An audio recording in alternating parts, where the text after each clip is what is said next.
The Bush administration's open borders policy and its decision to ignore the enforcement of this country's immigration laws is part of a broader agenda. President Bush signed a formal agreement that will end the United States as we know it, and he took the step without approval from either the U.S. Congress or the people of the United States. Bill Tucker reports. The Security and Prosperity Partnership of North America sounds benign, hardly like a policy that critics call NAFTA on steroids. It's a deal that few have even heard of. It's being done again by very few people at the very top on behalf of the investment class, but the working class of people. Political officials across our country, from communities, from cities and so forth, they don't know anything about this. Yet it was agreed to by Mexico's President Fox, Canada's Prime Minister Martin, and President Bush in 2005.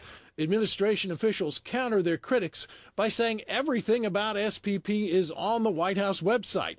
And they say the partnership is not a treaty, but more of an outline of priorities between the United States, Mexico, and Canada.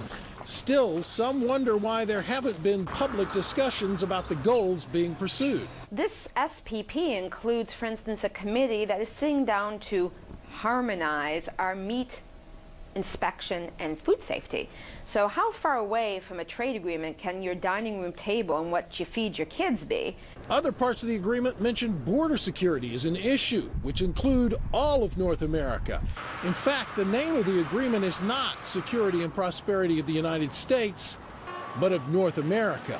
When we elect officials, we expect them to act on our behalf. When we get involved in cooperative frameworks with other countries for joint regulation of fisheries or rail transportation or the skies, we're basically sharing our sovereignty with that government and outsourcing some of what we give our elected officials. As disturbing as some find SPP, there is legislation in the House introduced by Florida's Katherine Harris that closely resembles the goals of the partnership.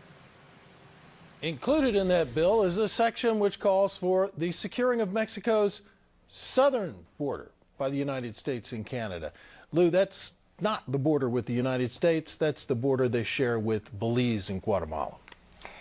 The idea that the White House would respond that this is on their website, this involves intricate workings amongst the Commerce Department of this country and Canada and Mexico's, of course, a regional prosperity and security program. This is absolute ignorance. And the fact that we reported this, we should point out, when it was signed. But as we watch this thing progress, these working groups are continuing, they're intensifying. What in the world are these people thinking about? Well, they say, look, these are a declaration and an outline of our priorities. And when I called them today, Lou, they said I was the first phone call they had received literally since the deal was first signed. So people are not paying attention, and they're letting them, in fact, get away with this.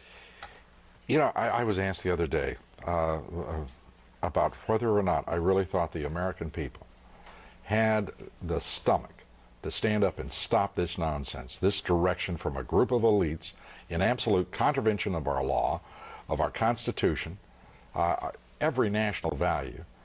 And I hope, I pray that I'm right when I said yes, but this is beyond belief. Bill Tucker, thank you very much. It brings us to the subject of our poll tonight. Do you think maybe somebody should take a vote if we're going to merge the United States with Canada and Mexico? Maybe, you know, people like you and me vote. Yes or no? Please cast your vote at LouDobbs.com. We'll have the results here later in the broadcast. Coming up, a measure to raise wages for the